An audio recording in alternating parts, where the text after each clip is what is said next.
whatever score they're gonna take next, they're gonna have the surprise of a lifetime. Heat reminded me of a Greek tragedy. It had so many legs, so many threads, and then it all began to pull in together. These are morality tales, in a sense. You know, I think they are morality tales, and it's ways of examining the human personality and their weaknesses. You know, Heat, in my opinion, is the culmination of about 20 years of research on Michael's part. You went to Michael Mann's world, and you felt it was, no matter where we were in location, there he was, and it was his world. Heat is like watching reality. It's like watching the 6 o'clock news, only amped up 100%.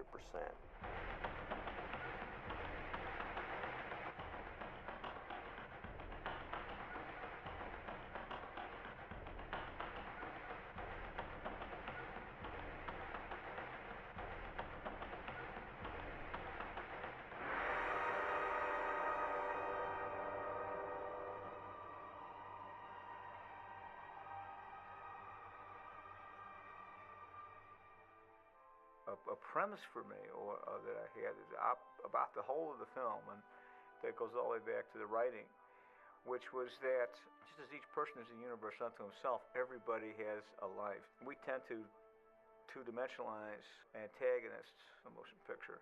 To me, they're much more fascinating if I and the actors and everybody else have the ability to imagine and expand and inflate that into the dimensionality of a life. So that was the idea in Heat. You know, when you do what I do, this is what gets you going. This crew is good. You know what they're looking at? What? Us. The LAPD, the police department. We just got made. First time I decided to write it, I was writing television, and I hadn't even directed Jericho Mile yet, so the chance of me directing this was remote. But it was one of those stories that I felt was such a complex fabric that it would have to really be compressed, particularly thematically.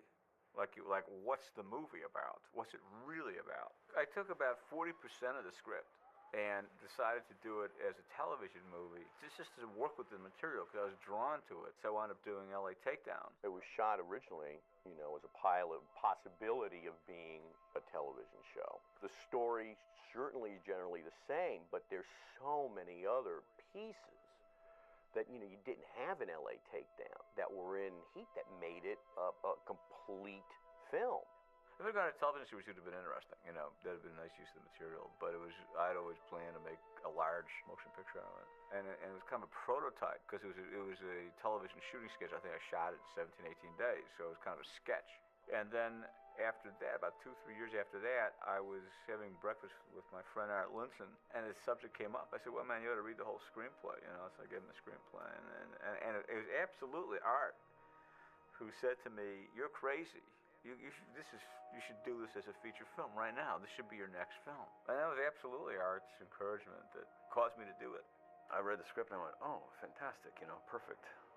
Bob De Niro for this villain, fantastic. And at the time, I said, I think we can get Bob to do this. Art went after Bob, I went after Al. It was our first two choices about who should play these parts. Both guys said yes, and that was it, you know. And then I had, what was nice about it is that it had not been developed anywhere, and I owned my own material. So I had a screenplay, and we had a director, and we had a producer, and we had Bob and Al. I remember Michael showing me this relatively classic story of a pursuit. I remember thinking when I read it that I thought the part that was right for me was the cop. And so I was happy that he wanted me to play the cop. The style of Vincent Hanna is an Al Pacino style, you know. It's more Baroque. The way he works witnesses, the way he works informants, the way he'll disorient the informant he's with, and making sure that the informant is never on terra firma. When Hanna's working with Ricky Harris, he keeps this guy completely off balance on whether he's going to break into song or berate him or why he wasn't there. And that style, that's Al Pacino. I thought that I would need to be a little bit more hyper than Robert's character. Give me all you got! Vincent, give me all you got! I swear, man, my brother Rich is gonna talk to you. Man. I heard Richard? We came up with the idea that my character chipped cocaine. We sort of formulated the character to be that kind of person so that every once in a while he would explode, you know. And it's a good thing to know that. It's not in the picture, but that's part of what motivated him from time to time. He was a little high. I ain't your cuz, you rat motherfucker. And you know, 'cause I say so. After I hear, what the fuck you gotta tell me?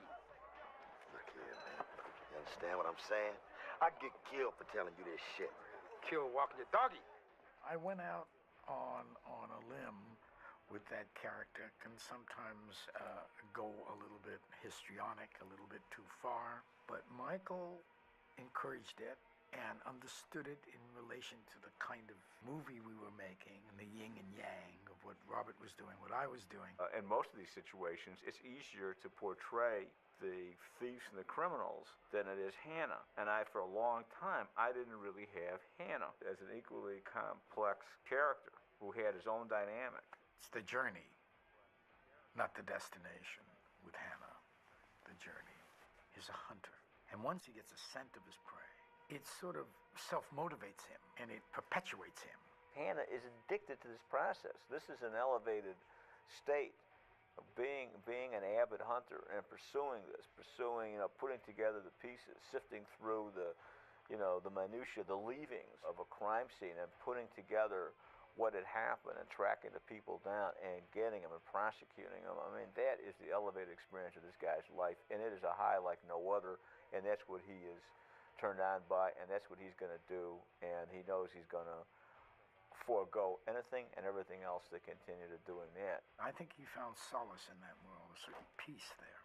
As strange as it was, as scary as that world is, he was happiest there. He felt at home there. It's one thing when he destroys a lot of the relationships in his life because of it. That's something else. When he is completely and totally conscious as a human being and honest with himself and understands that all I am is what I'm going after, and that it's not the woman's fault, it's not the situation's fault, it's not unfortunate. Fortune didn't enter into it. He caused these things to happen, and he'll cause them to happen again. You search for signs of passing, for the scent of your prey, and then you hunt them down. That's the only thing you're committed to. Life is not an either-or set of binaries. That's something that we compress real life into fiction and make it be that way because it's convenient and mechanically symmetrical. Life's not like that, and that's what excites me. When the power of a character like Hannah to hold seeming dualities in suspense, both at 100%. One doesn't compromise the other. His appreciation for Neil McCauley doesn't compromise one iota. His avidity as a hunter to take down Neil McCauley. Both coexist. We're sitting here, you and I, like a couple of regular fellas. You do what you do, I do what I gotta do. And now that we've been face to face, if I'm there and I gotta put you away, I won't like it. But I'll tell you, if it's between you and some poor bastard whose wife you're gonna turn into a widow, brother, you are going down. Art Linson gave me the script and said, read this, I think you'll find it interesting, and I just liked it. I came in first in terms of I committed to the project, and it was Al. That if it had been reversed and he said he was doing Neil, I know I would have gone in on it. But I mean, the one scene like the one that Al and I have is a terrifically written scene. I said, it'll be fun to work on this one. The fusion of Robert De Niro and Neil McCauley is so total.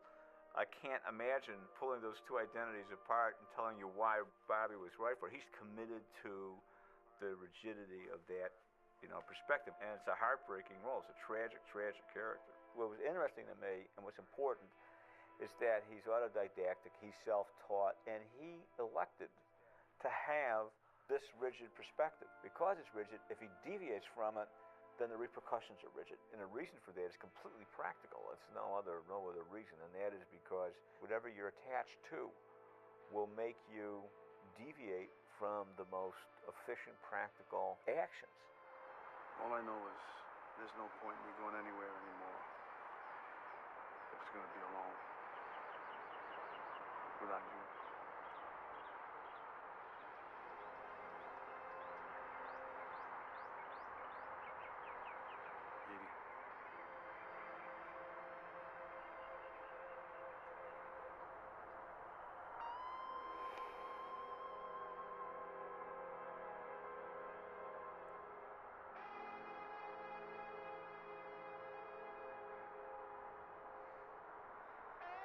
In his world, what he's doing, he feels justified in doing it. And the old thing with, with actors, acting is you always have to like your character, more or less. You have to justify what they're doing and feel that it's possible that they could do this, otherwise there's no point in doing it. You know, I see who he is when all that robbery goes awry, and then I try to escape from him. And then that scene where he's kneeling, and I think for his character to kneel in front of a woman, that's where the hope was, but you don't escape, you just don't escape. Well, she's important to Neil because Neil wasn't, he's doing everything by the book, and life doesn't work that way, Neil goes with this program that he has for himself, and he gets sidetracked by something that he never expected, which is usually when those things happen, I guess. The thing that was great about the idea of Bob doing this is he creates a character you start to root for even in his badness. That's a very hard thing to do. Very few actors can do it.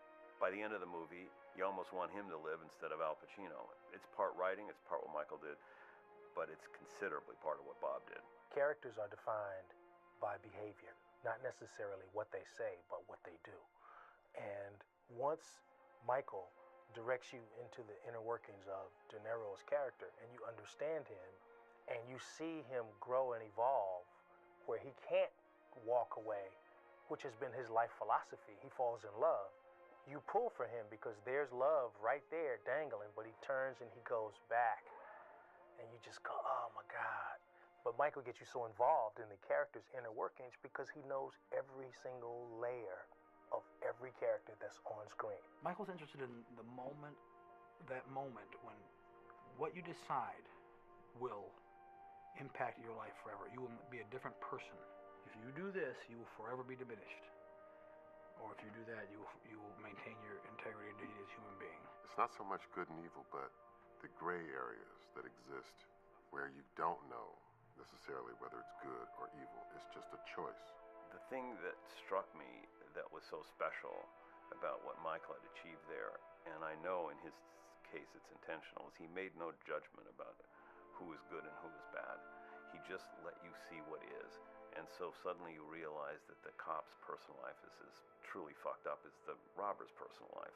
And that both of them, in as many ways, have to deal with the exact same issues and deal with them with the same integrity or the same lack of integrity as the other. And so the thing that makes the movie so special is that it's not this one-dimensional thing about a chase of the good guy against the bad guy. It's very complicated. You get lost into who's on which side. The fact that he was able to write something so special to kind of merge the two worlds, like without making any judgment that one's better than the other, it just is. That's, I think, the genius of the piece.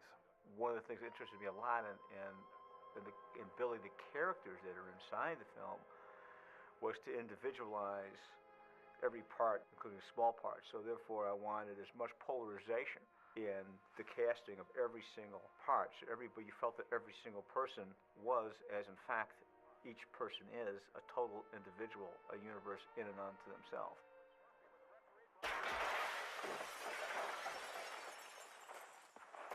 Waingro, where is he? Where is he? How the hell would I know?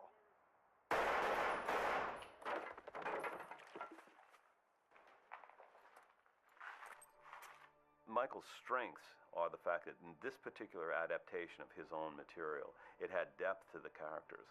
And it's the depth that makes it a classic, not the precise, brilliant shooting and the quote style. I'm not saying style's not part of it, but it's certainly, in my place, is in second position to the content.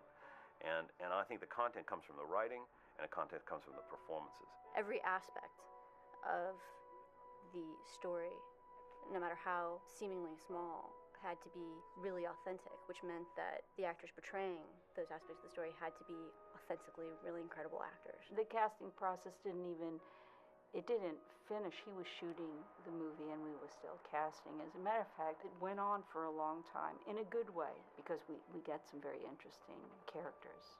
I didn't know if I wanted to do it right away, and I talked to Michael. I said, Michael, you know, this character is very specific, and I think there are guys walking around that you could get to be very authentic for this character. He said, yeah, but John, you know, then we wouldn't get a chance to work together. That was such a nice compliment to me, you know, that he wanted to work with me. And with that said, I said I'd throw in and do it with him, you know. I read the script, and I didn't like it.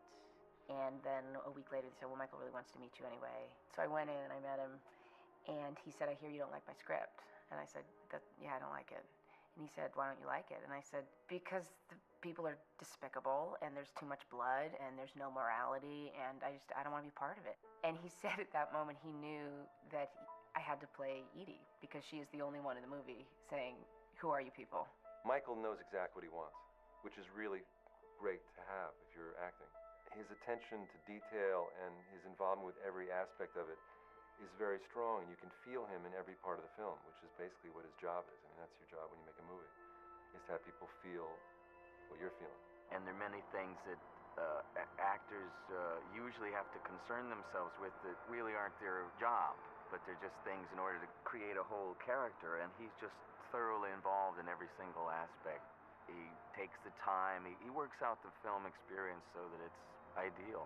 Working for Michael Mann is like taking that nice, slow backswing and just following through. He would always just say, look, just be yourself. Don't put anything on it. Just be. And that was a great lesson for me, because you always want to be more demonstrative. You have this idea of who this character is, so you're going to bring in all this stuff. And the characters are just so rich. I mean, it was like a great action-adventure chess match. On one level, you're dealing with a crime saga, but also on the other, you deal with the interpersonal relationships that are woven through the entire picture. This was a huge opera, and we all played our parts, and my part was, you know, the hope that De Niro's character could have of escape and love and forgiveness. There's something so sad about it, so poignant. You know, these people are so lost, and they want to be found so badly. What you hanging with me for, Lillian? Because I'm proud of you.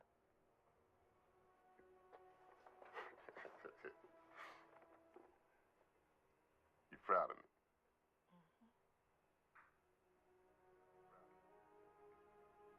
What the hell you proud of me for? There was this sense of drive to a certain point, move into the inner lives of these people, explore that in a very formal structure. Everything has changed, their circumstances all change, and then that results in resuming the crime story drive and police story drive. The small idea of the film is that fortune does not really enter into it. People say, well, unfortunately this happened, or fortuitously that happened. Well, that's bullshit. There is not much fortune in what happened. I mean, it enters into it, but it's a minor player in what happens in our lives. Most of what happens in our lives is what we have cause to have happen. And sometimes it's impossible to undo the interlacing strings of causality. It needs some kind of cosmic microscope to look into each of our lives to see what cause and effect produce the present. But it's things that we made happen for the most part, consciously, unconsciously, so that there's a kind of a almost moral and causal relativity. So that's what the fate is in the film. I mean, it was just something you had to figure out. So that Neil, precisely because he is very dogmatic in his approach, if he deviates from that rigid idea of here's how I must be, then perforce things will go wrong. Okay, he can't suddenly get all spontaneous. It's all of a sudden there's no rudder on that boat, and then he's subject and vulnerable to being swept by emotions, like the idea to go back after Waingro, which he shouldn't have done, which Neil McCauley in the beginning of the film never in a million years would have done. But because he elected to be spontaneous in his emotional commitment to Edie, it undid all of them. Whereas Krisha Hurlis, who has no form and is formless, is completely adaptable. and he survives, and then we'll call it can't survive. So what each character, who and what each character is and sets up for himself, determines what happens to him. And so the conceit of the film is that the laws of cause and effect, what will befall you, is a function of how you think about the life you're in.